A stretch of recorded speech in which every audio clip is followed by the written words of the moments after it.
É só vou ler 2 ou 3 versículos. Que os homens nos considerem como ministros de Cristo e dispenseiros dos mistérios de Deus. Versículo 2. Além disso, requer-se dos dispenseiros que cada um se ache fiel. Eu acho que esses 2 versículos é o suficiente.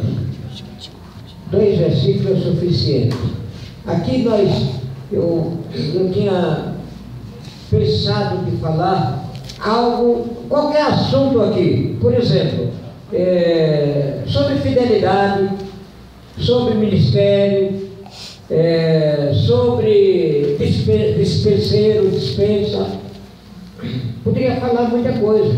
Nem todo mundo sabe o que é uma dispensa, né? Quem morou na roça, ou em fazenda, ou trabalhou, sabe muito bem o que era uma dispensa, né? O que era um paiol. Hoje se fala em paiol por aí, a turma vai pensar que é, né?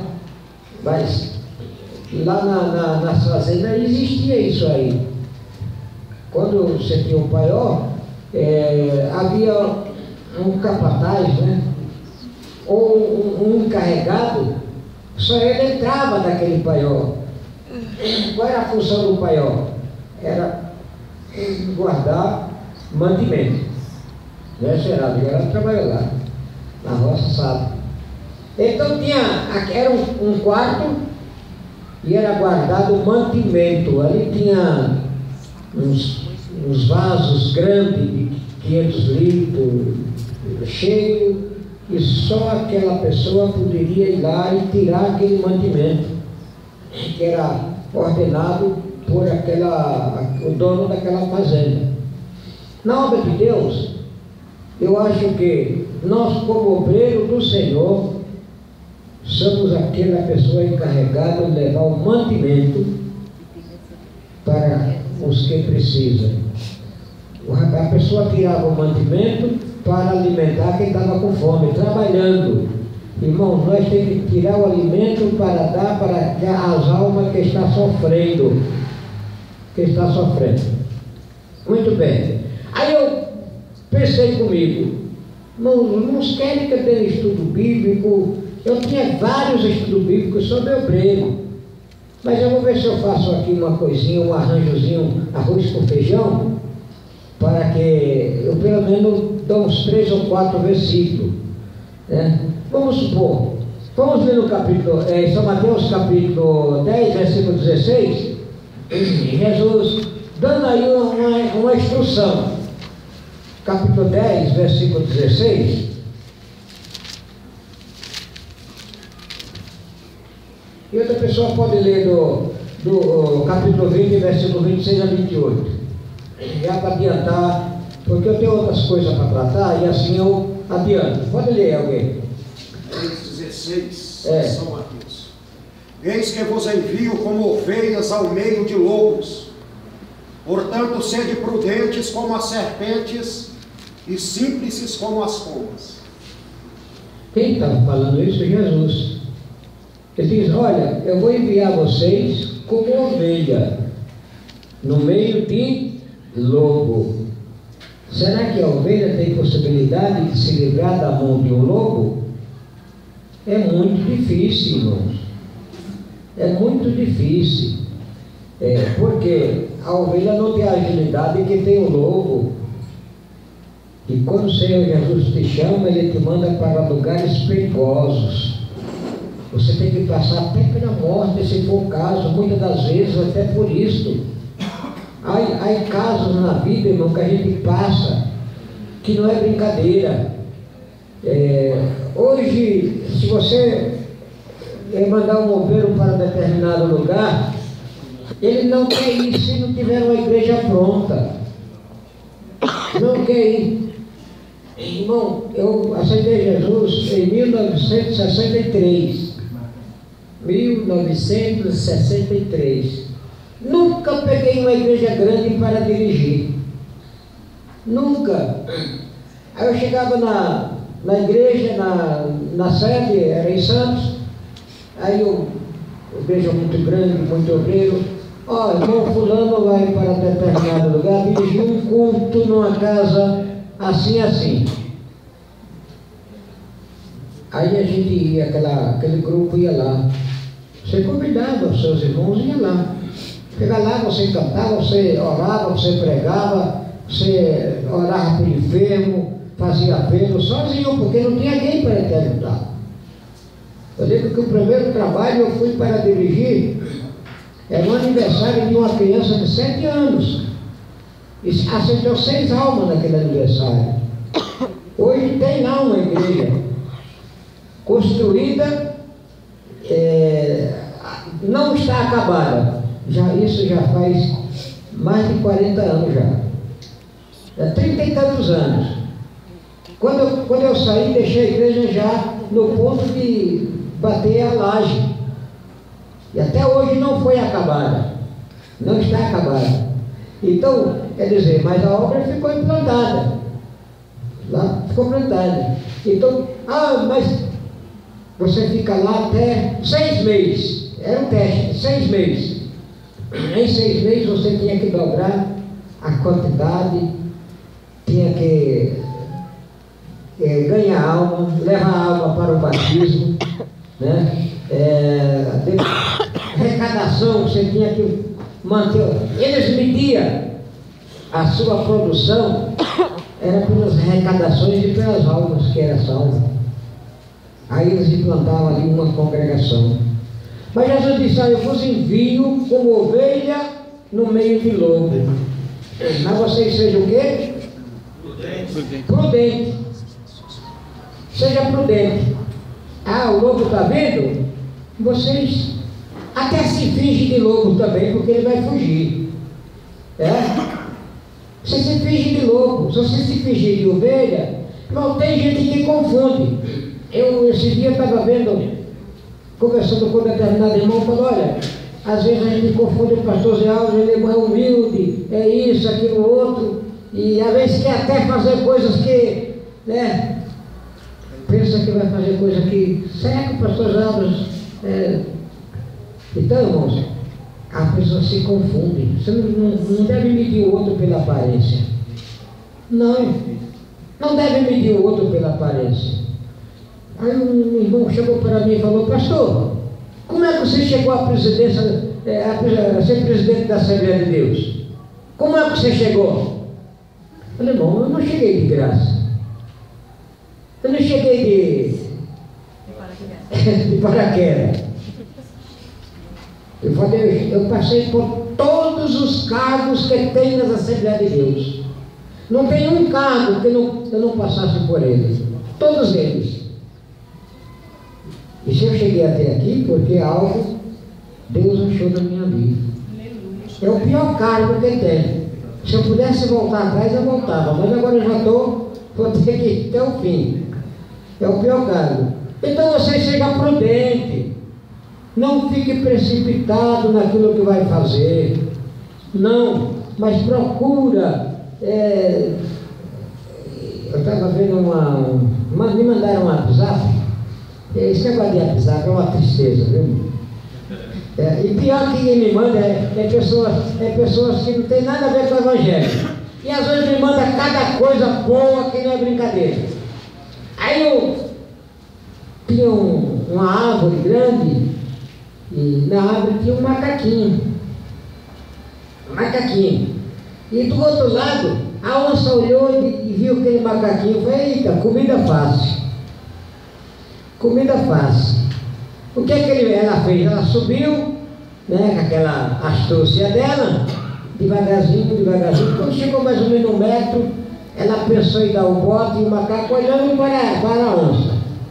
Quando ela pensou em dar o bote, ele baixou num galhozinho mais fino. Aí a onça não pôde dar o bote.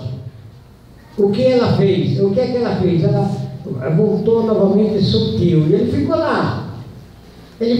Quietinho lá, não deixa ela vir. E aquele galho estava a cada momento mais fino. E o macaco, ele tem o rabo dele faz a segunda perna, a quinta perna, né? E ele tá lá. Quando a onça chegou mais perto, o que ele fez? Ele fingiu que caiu, mas pulou no outro galho. Aí a onça, pá, caiu com a cabeça no chão e ficou lá se batendo. Então, irmãos, é isso que o crente, o obreiro do Senhor, deve fazer. Ele deve ser prudente, não deve ser precipitado em nada, porque senão ele vai sofrer. O primeiro bote, ele vai ser derrubado, né? Ele vai ser derrubado. Aí o versículo 20, eu pedi, 26.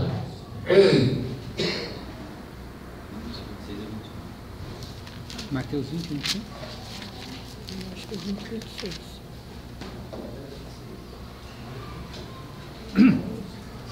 Leram? 20 e 26. Não será assim entre vós, mas todo aquele que quiser entre vós fazer-se grande, seja vosso serviçal. Pode ler até o 28. E qualquer que entre vós quiser ser o primeiro, seja vosso servo. Bem como o Filho do Homem não veio para ser servido, mas para servir e para dar a sua vida em resgate de muitos. Jesus podia muito bem se impor. Não, eu sou o Filho de Deus, aqui não tem maior do que eu não. Sou eu que mando aqui. Mas ele disse, olha, eu não vim para ser servido, mas para servir. Quem quiser ser o primeiro, seja o único. Seja aquele serviçal. Seja aquele serviçal. Ah, irmão, mas eu não posso varrer a igreja porque eu sou pastor. Faz que Deus vai te dar a tua recompensa, irmão. Com isso você não vai perder nada. Você vai sempre ganhar. Então, irmãos, seja humilde naquele trabalho. Nunca queira ser grande, porque um dia você vai ter alguém que queira, né, te derrubar. Muito bem. Aí eu fiquei olhando para 1 Coríntios 4, versículo 2, porque nós lemos o versículo 2. Aí diz o versículo 2: além disso, requer que os dispenseiros, cada um se ache fiel. Parece-me que é 1 Timóteo, capítulo 4, versículo 5, 15, parece-me. Acho que é, deixa eu dar uma olhadinha aqui. Que dá o mesmo. 1 Timóteo. Agora me fugiu o versículo, mas é capítulo 4, capítulo 3, versículo 4, 5. Lê o versículo 4, 5 do capítulo 3. Vê se é ele.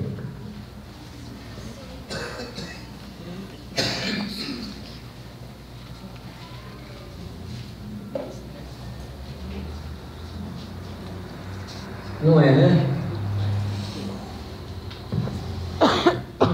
Tão fraco de Bíblia, hein? 3, 4 e 5. Por que dizendo um eu sou de Paulo, outro de Apolo? Não é isso não. É? Ah, não era isso não. Acho que é 15, capítulo 15, versículo 15. 4, versículo 15. Aí uma das características do obreiro. Medita estas coisas. Para que ocupa-te nelas. Medita e ocupa-te nela. Para que o teu aproveitamento seja manifesto a todos. É isso aí. Medita nessas coisas. Nós estamos falando de quê? De uma característica do obreiro, né? De uma astúcia que o obreiro tem, de uma artimanha que Deus dá para o obreiro sair de qualquer enroscada. Não é isso? Agora, medita nestas coisas, apega-te nela, para você não ficar embaraçado.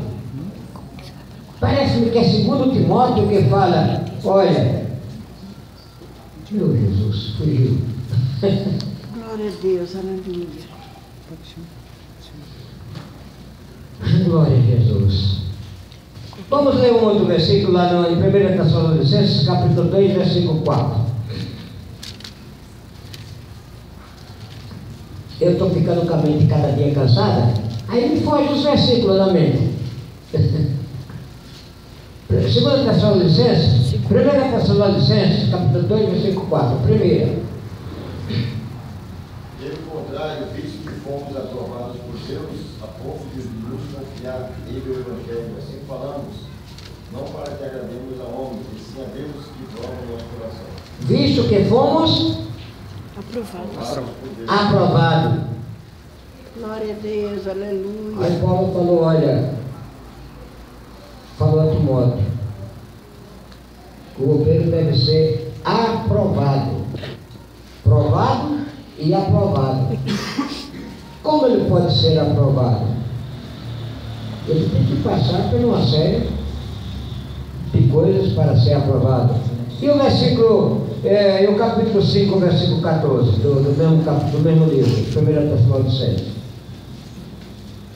Exortamos-vos também, irmãos, a que admoesteis os submissos, consoleis os desanimados, não fareis os fracos, sejais um bem para com todos. Aí uma característica do obreiro: consolar os fracos. Que mais? Admoestar os submissos. Admoestar. O que é admoestar? O que é, pastor? Procurar corrigir. Hã? Procurar dar um conselho para a pessoa se corrigir. Corrigir. Corrigir. Mas irmão, sabe que até para corrigir uma pessoa é um dom? Você sabia que era um dom você corrigir uma pessoa? Parece-me que está em Romanos 12, não é? Romanos 12 está lá escrito isso aí, que é um dom. O dom de correção, você corrigir alguém. Não é de qualquer maneira. Às vezes você corrige, sempre alguém acha ruim, né? Mas depois ele vai analisar, vai pensar, aí vai, puxa vida, eu estava certo. É um dom, você tem o dom de corrigir alguém. Muito bem. Agora, 1 Timóteo 3:2, aí sim, nós vamos entrar neste versículo, 1 Timóteo 3:2, mas eu vou terminar, porque minha garganta não está aguentando não.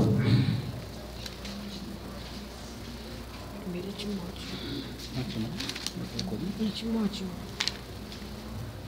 Convém que o bispo seja irrepreensível. Irrepreensível. É uma das características muito difíceis. Muito difícil. Você hoje consagra um obreiro para ele ficar ao teu lado, para ele te ajudar, para ele honrar o ministério, servir aos irmãos. Aí quando ele está bem servido, ele começa a te morder no calcanhar. Aí ele começa a fazer motim. Será que ele está irrepreensível? Convém que o bispo, presbítero, é a mesma coisa, no mesmo sentido. Ele seja irrepreensível. É uma característica. Aí tem mais um versículo na frente, que ele seja de bom testemunho, tanto nos da igreja, como da tua casa e do de fora. Seja irrepreensível. Eu estava olhando aí uma das características, diz que o obreiro escolhido por Deus sente dentro de si a chamada para uma missão. Deus não dá igreja para pastor, mas dá pastor para a igreja. É o contrário.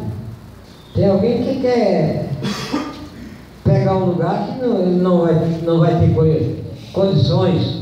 Então Deus não dá igreja para pastor, mas dá pastor para a igreja. E muitas das vezes, irmãos, para quê? Querendo o aperfeiçoamento dos santos.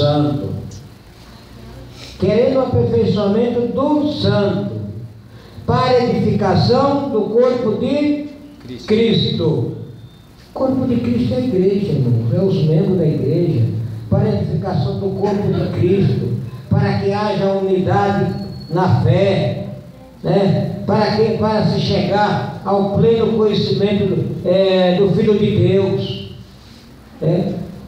À medida da estatura de Cristo. e para não sermos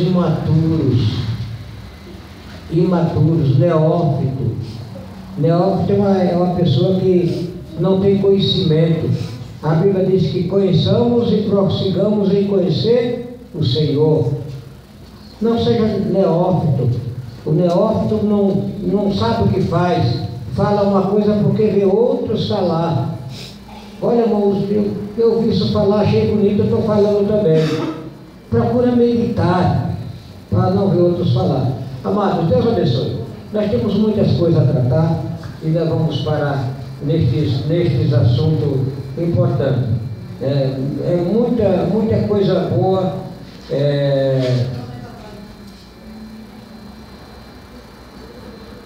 que nós temos para fazer. Muito bem.